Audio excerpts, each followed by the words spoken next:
मुट्ठी में कुछ सपने लेकर भर कर जेबों में आशाएं, दिल में है अरमान यही कुछ कर जाएं, कुछ कर जाएं। सूरज सा तेज नहीं मुझ में, दीपक सा जलता देखोगे। सूरज सा तेज नहीं मुझ में, दीपक सा जलता देखोगे। अपनी हद रोशन करने से तुम मुझको कब तक रोकोगे, तुम मुझको कब तक रोकोगे।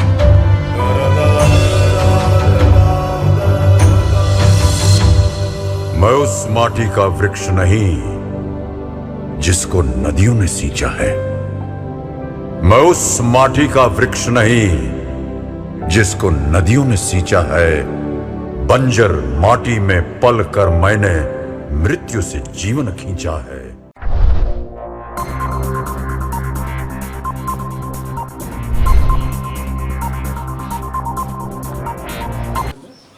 गुड मॉर्निंग बच्चों। हम जो है आज अध्याय 3 धातु और अधातु के भाग 3 धातुओं की सक्रियता श्रेणी और विद्युत रासायनिक श्रेणी के बारे में पढ़ेंगे। जैसे कि हमें जानते हैं कि बोर्ड परीक्षा में हाई स्कूल में अंजलि पटेल ने 88.16% और तनुष पाल सिंह ने 82.40% प्राप्त करके विद्यालय में जो है सर्वोच्च स्थान प्राप्त किए हैं। और इस बार का जो है हाई स्कूल का रिजल्ट और इंटर का दोनों का रिजल्ट बहुत अच्छा ही रहा। धातुओं की सक्रियता श्रेणी या विद्युत रासायनिक श्रेणी किसे कहते हैं, ध्यान देंगे। धातुओं की सक्रियता श्रेणी या विद्युत रासायनिक श्रेणी, तो धातुओं की सक्रियता श्रेणी वह श्रेणी होती है जिसमें धातुओं को जो है अवरोही क्रम के आधार पर जो है रखने पर जो है जो श्रेणी प्राप्त होती है उसे हम धातुओं की सक्रियता श्रेणी या विद्युत रासायनिक श्रेणी का मतलब धातुओं की सक्रियता मतलब कि धातुओं की सक्रियता श्रेणी वह श्रेणी होती है जिसमें जो है धातुओं को अवरोही क्रम में रखने पर जो हमें श्रेणी प्राप्त होती है उसे हम धातुओं की सक्रियता श्रेणी या विद्युत रासायनिक श्रेणी कहते हैं। धातुओं की सक्रियता इस तरह की होती है। धातुओं की सक्रियता का क्रम,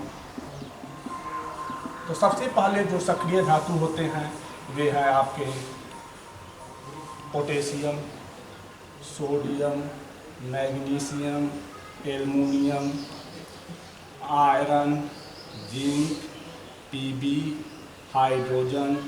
फिर यहाँ पर ये जो है सक्रिय धातु है, हाइड्रोजन को मान कर बनाया गया है। हाइड्रोजन के बाद Cu, Ag, Pt, Au, ये जो है हमारे सक्रियता श्रेणी है। तो ध्यान देंगे यहाँ पर जो है यहाँ तक जो आपके हैं ये सबसे सक्रिय धातु है। इसके बाद है यहाँ तक कम सक्रिय धातु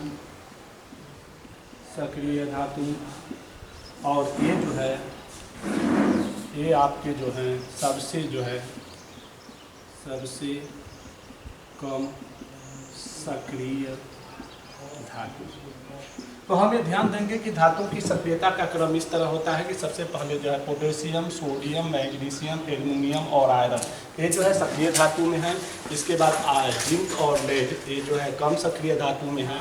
और हाइड्रोजन के नीचे जो ये 4 तत्व हैं कापर, Ag, Pt और Au ये जो है सबसे कम सक्रिय धातु हैं।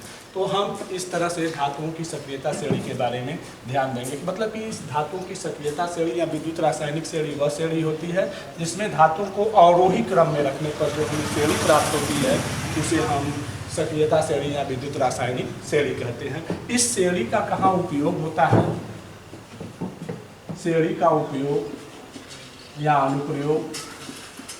श्रेणी का पहला उपयोग होता है, इसका उपयोग हम करते हैं इस श्रेणी के आधार पर, सक्रियता श्रेणी के आधार पर हम यह बता सकते हैं कि कौन सी धातु आम्ल, क्षार और लवण से अभिक्रिया संभव है कि नहीं। मतलब इस श्रेणी से हम ये बता सकते हैं कि कौन सी अभिक्रिया जो है आम्ल, क्षार और लवण से संभव है कि नहीं। दूसरी बात हम ये बताएंगे इसमें कि जो धातुएं हाइड्रोजन से ऊपर होती हैं उन्हें हम सक्रिय धातु कहते हैं और जो धातुएं हाइड्रोजन से जो है नीचे होती हैं उसे हम जो है कम सक्रिय धातु कहते हैं। मतलब जो धातुएं हाइड्रोजन से ऊपर होंगी उन्हें सक्रिय धातु और जो नीचे होंगी उनको जो है कम सक्रिय धातु कहते हैं। नंबर 3, जो धातुएं हाइड्रोजन से ऊपर होती हैं वे अम्ल से अभिक्रिया करके लवण बनाती हैं, और जो धातुएं हाइड्रोजन से ऊपर होती हैं वह अम्ल से अभिक्रिया करके क्या करती हैं, लवण बनाती हैं। नंबर 4,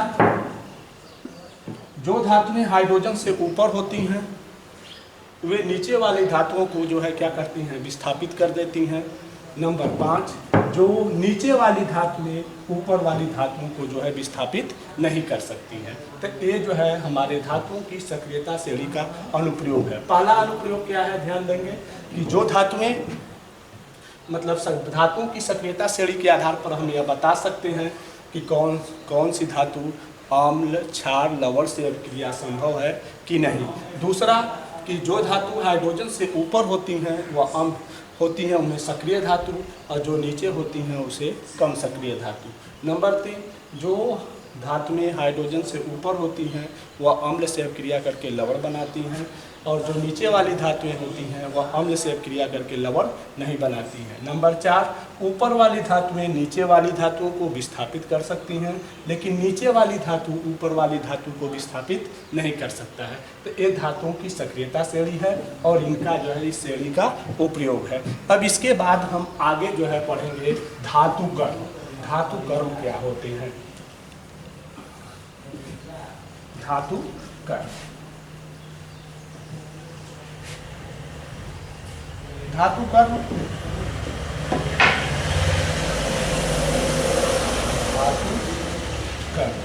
ध्यान दीजिए, धातुकर्म क्या है? धातुकर्म में हमें जानते हैं कि धातुएं जो है हमारे वातावरण में 2 रूपों में पाई जाती हैं। पहला स्वतंत्र अवस्था में, और दूसरा जो है मुक्त अवस्था में।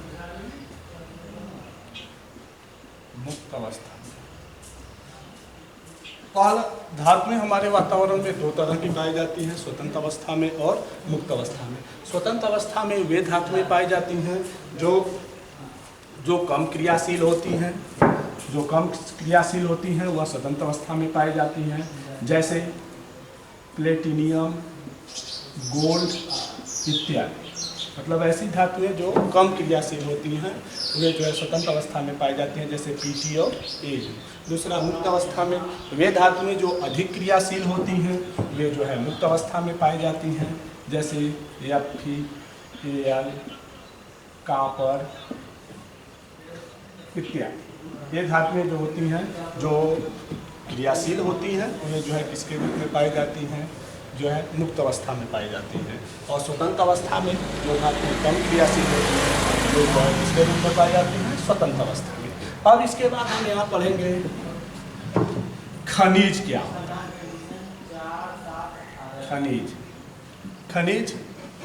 खनिज जो होता है पृथ्वी के अंदर से जो धातुएं यौगिक के जिस रूप में पाई जाती हैं उसे हम खनिज कहते हैं। मतलब कि वे पदार्थ जो पृथ्वी के अंदर से यौगिक के जिस रूप में पाए जाते हैं उसे हम खनिज कहते हैं। खनिज को जो है एक बड़ा कोष्टक में लिखते हैं। खनिज को जो है एक बड़ा कोष्टक में लिखते हैं, जैसे कापर पैराइट,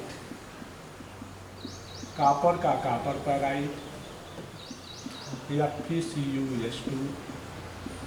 दूसरा एल्युमिनियम का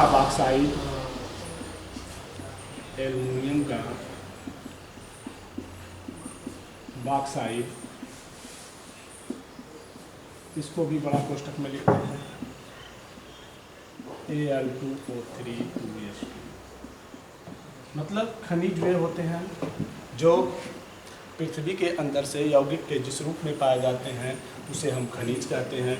और खनिज को जो है एक बड़ा कोष्टक में लिखते हैं, जैसे कापर का कापर पैराइट, एल्युमिनियम का बॉक्साइड। दूसरा है अयस्क।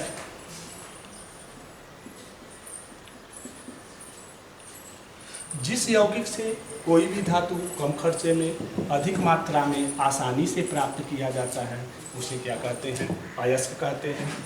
मतलब जब किसी भी यौगिक में से कोई भी धातु कम खर्चे में अधिक मात्रा में आसानी से प्राप्त किया जाता है उसे क्या कहते हैं, अयस्क कहते हैं। जैसे कॉपर का कॉपर पैराइट, कॉपर का कॉपर पैराइट और एल्युमिनियम का बॉक्साइट, इनको जो है कोष्टक में नहीं लिखा जाता है। तो खनिज और अयस्क, अयस्क जो होते हैं जब किसी भी यौगिक में से कोई भी धातु कम खर्चे में अधिक मात्रा में आसानी से प्राप्त किया जाता है उसे क्या कहते हैं, अयस्क कहते हैं। इसको कोष्टक में नहीं लिखते हैं, जैसे कॉपर का कॉपर पैराइट और एल्युमिनियम का बॉक्साइट। अब हमें ध्यान देंगे कि खनिज और अयस्क में क्या अंतर है।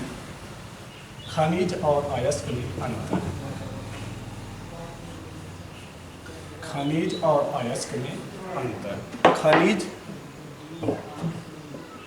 खनिज और अयस्क में अंतर। पहला है खनिज, और दूसरा है अयस्क। तो खनिज में पहला अंतर है कि पृथ्वी के अंदर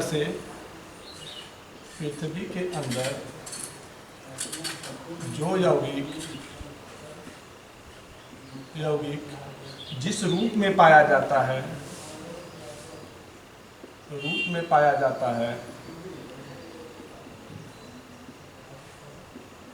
उसे खनिज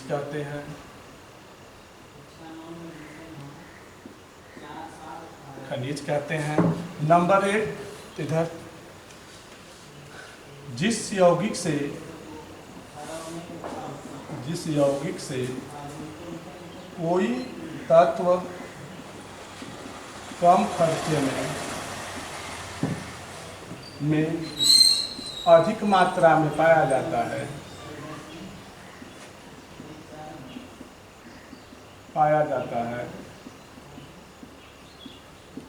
उसे अयस्क कहते हैं। नंबर 2, इसको सभी खनिज अयस्क होते हैं। दूसरा, सभी अयस्क खनिज नहीं होते हैं। नंबर 3, इसको कोष्टक में लिखा जाता है।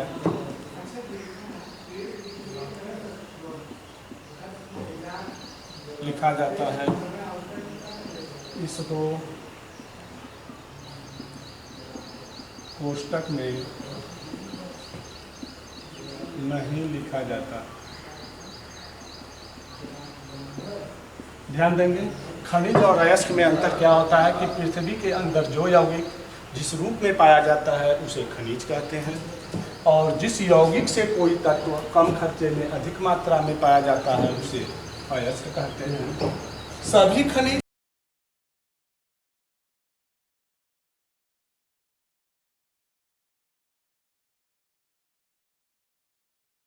जितने भी खनिज होंगे सब अयस्क होते हैं, लेकिन सभी अयस्क खनिज नहीं होते हैं। नंबर 3, इनको एक कोष्टक में लिखा जाता है, इनको कोष्टक में नहीं लिखा जाता है। तो एक खनिज और अयस्क में अंतर है कि पृथ्वी के अंदर जो यौगिक जिस रूप में पाया जाता है उसे खनिज कहते हैं, और जिस यौगिक से कोई तत्व कम खर्चे में अधिक मात्रा में पाया जाता है उसे हम अयस्क कहते हैं। सभी खनिज अयस्क होते हैं, लेकिन सभी अयस्क खनिज नहीं होते हैं। सब इनको कोष्टक में लिखा जाता है, इनको कोष्टक में नहीं लिखा जाता है। तो एक खनिज और अयस्क में अंतर है। आगे हम पढ़ेंगे आधात्री।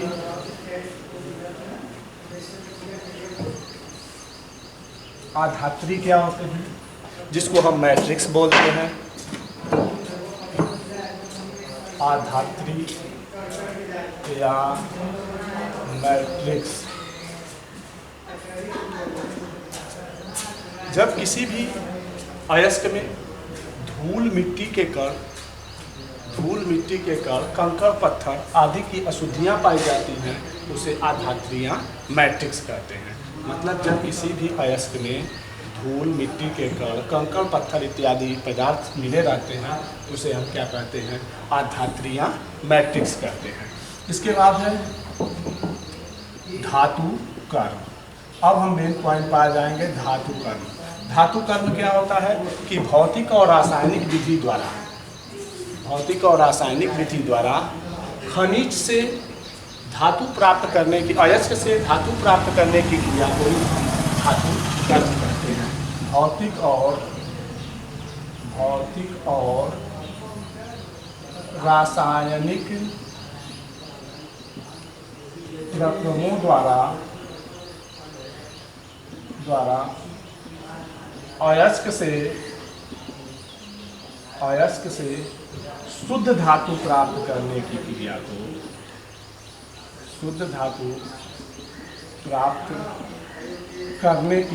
को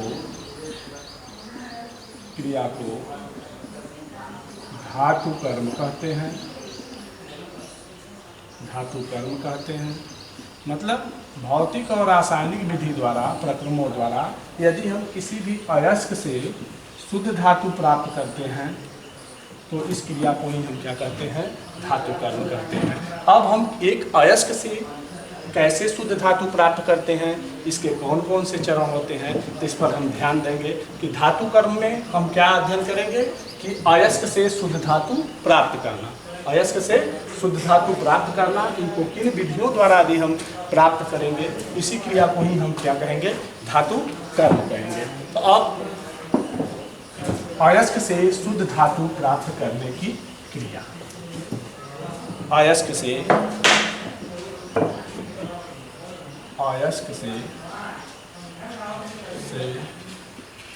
शुद्ध धातु प्राप्त करने की विधि। पहले हम अयस्क से शुद्ध धातु कैसे प्राप्त करते हैं? पहले अयस्क का पीसना,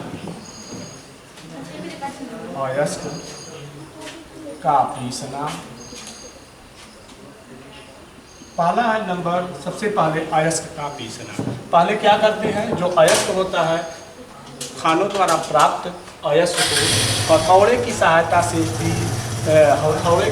से जो है उसको पीट कर छोटे छोटे टुकड़े कर लेते हैं, फिर स्टाम्प्स मिल में पीस कर उसको हम क्या बना लेते हैं? पाउडर बना लेते हैं। तो पहला अयस्क का पीसना, जो खानों द्वारा प्राप्त अयस्क होंगे उनको हथौड़े की सहायता से जो है हम पीट कर छोटे टुकड़े कर लेते हैं, फिर स्टाम्प्स मिल में पीस कर उसको हम क्या बना लेते हैं? उसका पाउडर बना लेते हैं। दूसरा है अयस्क का सांद्रण। अयस्क का सांद्रण क्या है? अयस्क, जब किसी भी अयस्क में से अशुद्धियों को बाहर निकालने की क्रिया को ही हम क्या करते हैं? अयस्क का सांद्रण कहते हैं। मतलब जब अयस्क में से जो अशुद्धियां हैं उनको हम यदि बाहर निकाल लेते हैं तो इसी क्रिया को हम क्या करते हैं? अयस्क का सांद्रण। इसके जो है सांद्रण की जो है 3 विधियां हैं। पहला है गुरुत्वीय पृथक्करण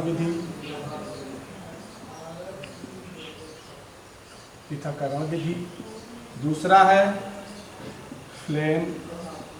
फ्लामन विधि, तीसरा है चुंबकीय पृथक्करण विधि। सबसे पहले इसको हम क्या करते हैं कि अयस्क का सांद्रण का मतलब होता है अयस्क में से अशुद्धियों को बाहर निकालने की क्रिया को ही हम अयस्क का सांद्रण कहते हैं। इसके सांद्रण की जो है वो 3 विधियां हैं, गुरुत्वीय पृथक्करण विधि, फ्लामन विधि और चुंबकीय पृथक्करण विधि। तो गुरुत्वीय पृथक्करण विधि क्या होती है? गुरुत्वीय पृथक्करण विधि वह विधि होती है जिसमें जो है अयस्क जो होता है वह अशुद्धियों के आपेक्षिक घनत्व पर निर्भर करता है। मतलब कि अयस्क जो होता है वह अशुद्धियों के आपेक्षिक घनत्व पर निर्भर करता है। मतलब इस विधि में क्या होता है कि पहले जो है अयस्क को जल की धारा में जो है धोया जाता है।